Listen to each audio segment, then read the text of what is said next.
Peggy 16. Sega.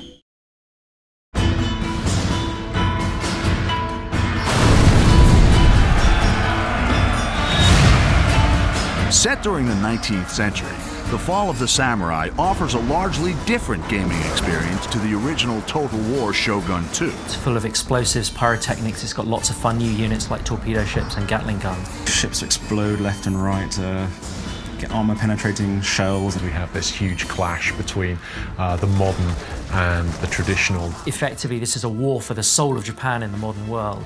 Torpedoes in the water, sir! In The Fall of the Samurai, the campaign map has been extended both further north to Hokkaido and to new island provinces in the south. Ultimately, at the end of the Boshin War, the shogunate forces were chased by the imperial forces into Hokkaido, forming the Ezo Republic, which was kind of the last stand of the shogunate forces. The campaign map has been reimagined to reflect the new time period, with steam railways making their first appearance in a Total War game. Developing a rail network allows swift movement of troops and agents. You know, if you've got a Gatling gun factory, say, in one province at the end of the railway line, you know, within a turn, you can get him right where he's needed at the front line.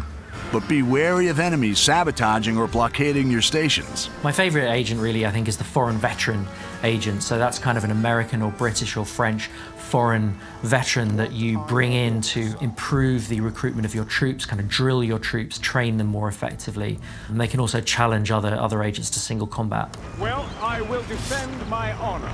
The American, British, and French nations play an important part in the struggle for victory. Japan was rich in natural resources and obviously trade opportunity. The Americans were very keen on tapping this potential. You know, a bunch of Americans turn up and say, you will trade with us, and back it up with some gunboats.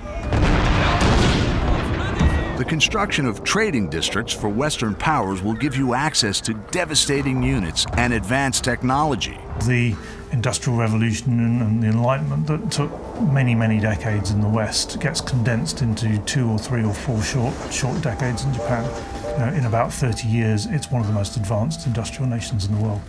Instead of having to rely on expert swordsmen and people who you have very few of, you can train anybody to fire a Gatling gun. But the cost of modernization is great. You know, modernization means mechanized factories. It means the breakdown of traditional social values and social connections. Industrial development can breed discontent in the people and reduces the effectiveness of traditional weapons and units, such as samurai. A lot of people became more and more angry with what they saw as increasing foreign domination. If modernization, unhappiness becomes too much of a big issue, a region can suffer a samurai rebellion, which was something that actually happened in the 1870s, where a bunch of disgruntled samurai decided that all this westernization was no good and rose up against their masters. I thought it was quite nice.